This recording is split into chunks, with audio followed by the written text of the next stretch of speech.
بسم اللہ الرحمن الرحیم۔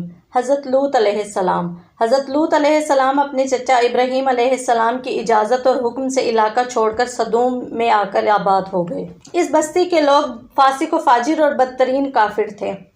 وہ راہگیروں کو لوٹتے، مجلسوں میں برا کام کرتے تھے اور ایک دوسرے کو برے کام سے روکتے نہیں تھے۔ وہ بدترین کردار و عمل والے لوگ تھے۔ انہوں نے ایسی بے حیائی کے کام کی بنیاد ڈالی جو ان سے پہلے کسی کے تصور اور وہم و گمان میں نہ تھی۔ وہ لڑکوں سے بدفعلی کرتے تھے اور عورتوں کے قریب نہ جاتے تھے، جبکہ عورتوں سے نکاح کرنے اور تسکین حاصل کرنے کا اللہ تعالیٰ نے حکم دیا تھا۔ ان کو حضرت لوط علیہ السلام نے اللہ کی طرف بلایا کہ ایک اللہ کی عبادت کرو جس کا کوئی شریک نہیں، اور ان کو برائی اور بے حیائی کے کاموں سے روکا۔ لیکن وہ ان کاموں سے رکنا تو دور، سرکشی اور گمراہی میں اور بڑھتے چلے گئے اور بدفعلی اور بے حیائی اور کفر کی راہوں پر قائم ہی رہے۔ پھر اس کے نتیجے میں اللہ تعالیٰ نے ان پر ایسا عذاب بھیجا جو ان کے وہم و گمان میں نہ تھا۔ اللہ تعالیٰ سورہ اعراف میں فرماتے ہیں، اور اسی طرح جب ہم نے لوط کو پیغمبر بنا کر بھیجا تو اس وقت انہوں نے اپنی قوم سے کہا کہ تم ایسی بے حیائی کا کام کیوں کرتے ہو کہ تم سے پہلے جہاں والوں میں سے کسی نے اس طرح کا کام نہیں کیا، یعنی خواہش نفسانی پورا کرنے کے لیے عورتوں کو چھوڑ کر لونڈوں پر گرتے ہو۔ حقیقت یہ ہے کہ تم لوگ حد سے گزر جانے والے ہو۔ تو ان سے اس کا کچھ جواب نہ بن پڑا اور وہ بولے کہ ان لوگوں یعنی لوط اور ان کے گھر والوں کو اپنے گاؤں سے نکال دو کہ یہ لوگ پاک بننا چاہتے ہیں۔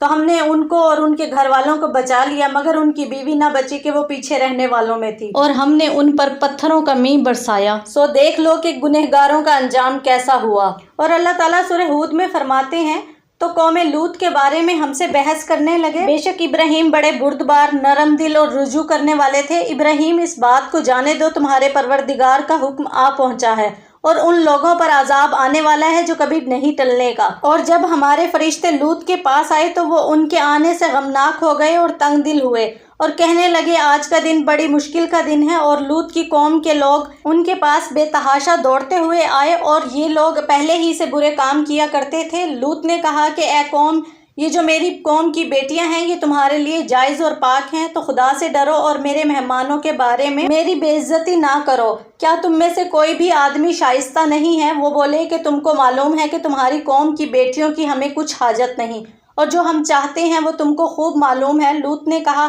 اے کاش مجھ میں تمہارے مقابلے کی طاقت ہوتی یا میں کسی مضبوط قلعہ میں پناہ پکڑ سکتا۔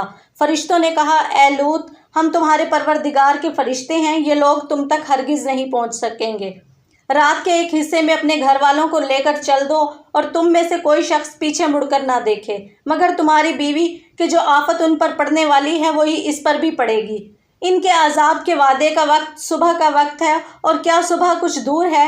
پھر جب ہمارا حکم آیا تو ہم نے اس بستی کو الٹ کے نیچے اور اوپر کر دیا اور ان پر پتھر کی لگاتار مسلسل کنکریاں برسائیں جن پر تمہارے پروردگار کے ہاں سے نشان کیے ہوئے تھے، اور وہ بستی ان ظالموں سے کچھ دور نہیں۔ اللہ تعالیٰ سورہ ہجر میں فرماتے ہیں، اور ان کو ابراہیم کے مہمانوں کا حال سنا دو۔ جب وہ ابراہیم کے پاس آئے، سلام کہا۔ ابراہیم نے کہا کہ ہمیں تم سے ڈر لگتا ہے۔ مہمانوں نے کہا کہ ڈریے نہیں، ہم آپ کو ایک دانش مند لڑکے کی خوشخبری دیتے ہیں۔ وہ بولے کہ جب مجھے بڑھاپے نے آ پکڑا تو تم خوشخبری دینے لگے، اب کاہے کی خوشخبری دیتے ہو؟ فرشتوں نے کہا کہ ہم آپ کو سچی خوشخبری دیتے ہیں، آپ مایوس نہ ہو۔ ابراہیم نے کہا کہ خدا کی رحمت سے میں مایوس کیوں ہونے لگا؟ اس سے مایوس ہونا گمراہ لوگوں کا کام ہے۔ پھر کہنے لگے کہ اے فرشتوں، تمہیں اور کیا کام ہے؟ انہوں نے کہا کہ ہم ایک گنہگار قوم کی طرف بھیجے گئے ہیں کہ اس کو عذاب کرے، مگر لوط کے گھر والے ان سب کو ہم بچا لیں گے، مگر ان کی عورت کے اس کے لیے بھی ہم نے ٹھہرا دیا ہے کہ وہ پیچھے رہ جائے گی۔ پھر جب فرشتے لوط کے گھر گئے، لوط نے کہا کہ تم تو ناآشنا سے لوگ ہو۔ وہ بولے کہ نہیں، بلکہ ہم آپ کے پاس وہ چیز لے کر آئے ہیں جس میں یہ لوگ شک کرتے تھے، اور ہم آپ کے پاس یقینی بات لے کر آئے ہیں، اور ہم سچ کہتے ہیں۔ تو آپ رات کے ایک حصہ میں اپنے گھر والوں کو لے کر نکلیں اور خود ان کے پیچھے چلیں، اور آپ کے لوگوں میں سے کوئی شخص پیچھے مڑ کر نہ دیکھے، اور جہاں آپ کو حکم دیا گیا ہے وہاں چلے جائیے۔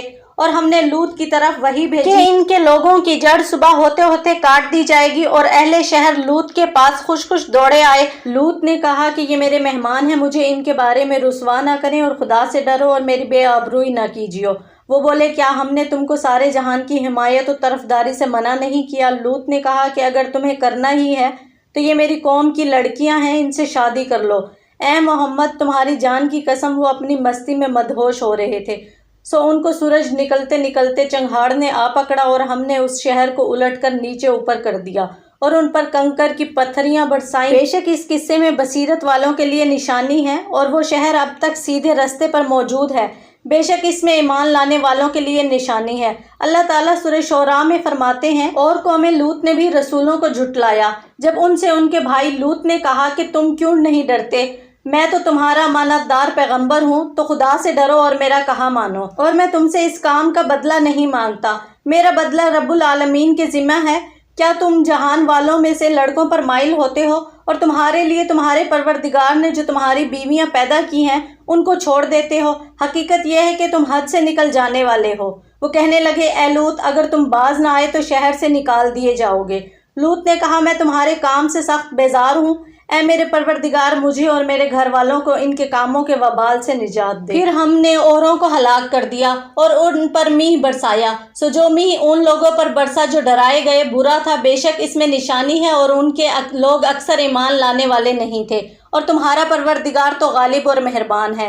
اللہ تعالیٰ سورہ نمل میں فرماتے ہیں، اور لوط علیہ السلام کو یاد کرو جب انہوں نے اپنی قوم سے کہا کہ تم بے حیائی کے کام کیوں کرتے ہو اور تم دیکھتے ہو یعنی سمجھتے ہو، کیا تم عورتوں کو چھوڑ کر لذت حاصل کرنے کے لیے مردوں کی طرف مائل ہوتے ہو؟ حقیقت یہ ہے کہ تم احمق لوگ ہو۔ سو ہم نے ان کو اور ان کے سب گھر والوں کو نجات دی، مگر ایک بڑھیا کے پیچھے رہ گئی۔ تو آپ کی قوم کے لوگ یہ بولے اور اس کے سوا ان کے پاس کچھ جواب نہ تھا کہ لوط کے گھر والوں کو اپنے گاؤں سے نکال دو، یہ لوگ پاک باز رہنا چاہتے ہیں۔ تو ہم نے ان کو اور ان کے گھر والوں کو نجات دی، مگر ان کی بیوی اس کی نسبت ہم نے مقرر کر رکھا ہے کہ وہ پیچھے رہنے والوں میں ہوگی، اور ہم نے ان پر میہ برسایا، سو جو میہ ان لوگوں پر برسا جن کو ڈرایا گیا تھا برا تھا۔ سورہ عنکبوت میں اللہ تعالیٰ فرماتے ہیں، اور لوط کو یاد رکھو جب انہوں نے اپنی قوم سے کہا کہ تم بے عجب بے حیائی کے مرتکب ہوتے ہو کہ تم سے اس جہان والوں میں سے کسی نے یہ کام نہیں کیا، تم کیوں لذت کے ارادے سے لونڈوں نو عمر لڑکوں کی طرف مائل ہوتے ہو اور مسافروں کی راہزنی کرتے ہو اور اپنی مجلسوں میں ناپسندیدہ کام کرتے ہو؟ تو ان کی قوم کے لوگ جواب میں بولے، اگر تم سچے ہو تو ہم پر خدا کا عذاب لے آؤ۔ لوط نے کہا، اے رب، ان لوگوں کے مقابلے میں میری نصرت فرما۔ اور جب ہمارے فرشتے خوشخبری لے کر ابراہیم علیہ السلام کے پاس آئے تو کہنے لگے، ہم اس بستی کے لوگوں کو ہلاک کر دینے والے ہیں کہ یہاں کے رہنے والے نافرمان ہیں۔ ابراہیم علیہ السلام نے کہا کہ اس میں تو لوط بھی ہیں۔ وہ کہنے لگے، جو لوگ یہاں رہتے ہیں ہمیں سب معلوم ہے، ہم ان کو اور ان کے گھر والوں کو بچا لیں گے سوائے ان کے بیوی کے کہ وہ پیچھے رہنے والوں میں ہوں گی۔ اور جب ہمارے فرشتے لوط کے پاس آئے تو وہ ان کے آنے کی وجہ سے ناخوش اور تنگ دل ہوئے۔ فرشتوں نے کہا کہ آپ کچھ خوف اور رنج نہ کیجیے، ہم آپ کو اور آپ کے گھر والوں کو بچا لیں گے، مگر آپ کی بیوی پیچھے رہ جانے والوں میں ہوں گی۔ ہم اس بستی کے رہنے والوں پر اس سبب سے کہ یہ بدکرداری کرتے رہے ہیں آسمان سے عذاب نازل کرنے والے ہیں، اور ہم نے سمجھنے والے لوگوں کے لیے اس بستی میں ایک کھلی نشانی چھوڑ دی ہے۔ اللہ تعالیٰ سورہ قمر میں فرماتے ہیں، لوط کی قوم نے بھی ڈر سنانے والوں کو جھٹلایا تھا تو ہم نے ان پر کنکر بھری ہوا چلائی، مگر لوط کے گھر والے کہ ہم نے ان کو رات ہی سے بچا لیا تھا۔ اپنے فضل سے شکر کرنے والوں کو ہم ایسا ہی بدلہ دیا کرتے ہیں۔ اور لوط نے ان کو ہماری پکڑ سے ڈرایا بھی تھا، مگر انہوں نے ڈرانے میں شک کیا اور ان سے ان کے مہمانوں کو لے لینا چاہا تو ہم نے ان کی آنکھیں مٹا دیں۔ سو اب میرے عذاب اور ڈرانے کے مزے چکھو۔ اور ان پر صبح سویرے ہی اٹل عذاب نازل ہوا، تو اب میرے عذاب اور ڈرانے کے مزے چکھو۔ اور ہم نے قرآن کو سمجھنے کے لیے آسان کر دیا ہے، تو کوئی ہے جو سمجھے؟ مفسرین فرماتے ہیں کہ جب فرشتے جبرائیل علیہ السلام، میکائیل علیہ السلام اور اسرافیل علیہ السلام حضرت ابراہیم علیہ السلام سے روانہ ہوئے تو قوم لوط کی آزمائش کے لیے فرشتوں نے نوجوان خوبصورت لڑکوں کی شکل اختیار کی اور سورج ڈوبنے کے وقت مہمانوں کے انداز میں لوط علیہ السلام کے پاس آئے۔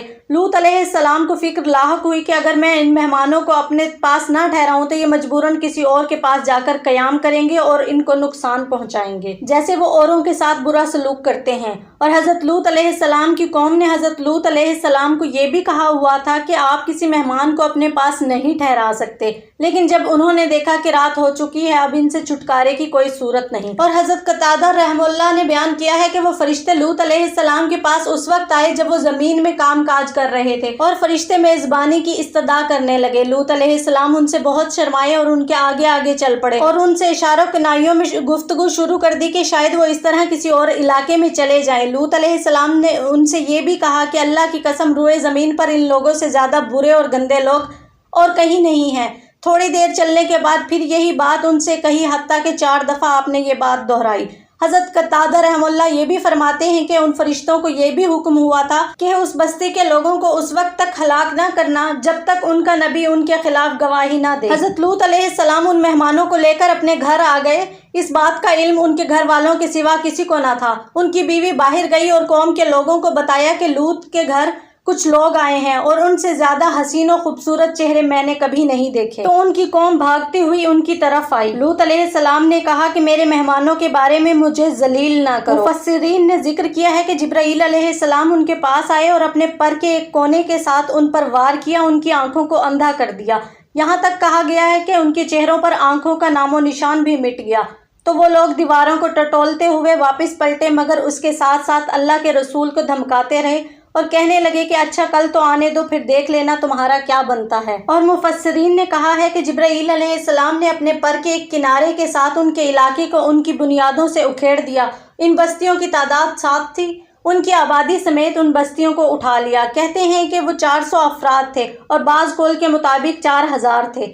ساتھ ہی ان کے جانور وغیرہ اور آس پاس کے کھیتوں اور زمین کو بھی اٹھا لیا اور آسمان تک بلند کیا، حتیٰ کہ آسمان کے فرشتوں نے ان کے مرغوں کی آوازیں اور ان کے کتوں کا بھونکنا سنا، پھر ان کو الٹا کر دیا کہ اوپر والی زمین نیچے آ گئی۔ مجاہد کہتے ہیں کہ سب سے پہلے نیچے گرنے والے ان کے سردار اور شرفا تھے، اور ہم نے ان پر نوکیلے پتھر برسائے، بہت سخت اور طاقتور مسلسل برسنے والے پتھر جو آسمان سے نیچے آ رہے تھے، اور ہر اس پتھر پر اس شخص کا نام لکھا ہوا تھا جس پر اس پتھر نے آ کر گرنا تھا اور اسے کچلنا تھا۔ بعض علماء کہتے ہیں کہ قوم لوط کا عمل کرنے والوں کو رجم کیا جائے، خواہ وہ شادی شدہ ہوں یا غیر شادی شدہ۔ دیگر ائمہ کرام بھی اسی کے قائل ہیں۔ حضرت ابن عباس رضی اللہ تعالیٰ عنہ نے بیان کیا ہے کہ رسول اللہ صلی اللہ علیہ وآلہ وسلم نے ارشاد فرمایا کہ جس کو قوم لوط کا عمل کرتے ہوئے دیکھو تو فاعل اور مفعول دونوں کو قتل کر دو۔ حضرت امام ابو حنیفہ رحمۃ اللہ علیہ فرماتے ہیں کہ قوم لوط کا عمل کرنے والے کو پہاڑ کی چوٹی سے گرا کر پھر اس پر پتھر برسائے جائیں، جیسے کہ قوم لوط علیہ السلام کے ساتھ کیا گیا، کیونکہ اللہ تعالیٰ نے فرمایا ہے کہ یہ سزا ظالموں سے دور نہیں۔ اور اللہ تعالیٰ سورۃ الصافات میں فرماتے ہیں، اور تم دن کو بھی ان کی بستیوں کے پاس سے گزرتے رہتے ہو اور رات کو بھی، تو کیا تم عقل سے کام نہیں لیتے؟ اور سورہ عنکبوت میں اللہ تعالیٰ فرماتے ہیں، اور ہم نے سمجھنے والے لوگوں کے لیے اس بستی سے ایک کھلی نشانی چھوڑ دی۔ اللہ تعالیٰ سورۃ الذاریات میں فرماتے ہیں، تو وہاں جتنے مومن تھے ان کو ہم نے نکال لیا اور اس میں ایک گھر کے سوا مسلمانوں کا کوئی گھر نہ پایا، اور جو لوگ عذاب علیم سے ڈرتے ہیں ان کے لیے وہاں نشانی چھوڑ دی۔ یعنی اللہ رحمان سے بغیر دیکھے ڈرنے والے، آخرت کے عذاب کا خوف رکھنے والے، خواہش کی پیروی سے بچنے والے، اللہ کی حرام کردہ اشیاء اور نافرمانیوں سے پرہیز کرنے والے، اور قوم لوط سے مشابہت اختیار کرنے سے خوف کھانے والوں کے لیے اس میں ہم نے عبرت و نصیحت بنا دی۔ حدیث مبارکہ میں ہے، جو کسی قوم کے ساتھ مشابہت اختیار کرتا ہے وہ انہی میں سے ہو جاتا ہے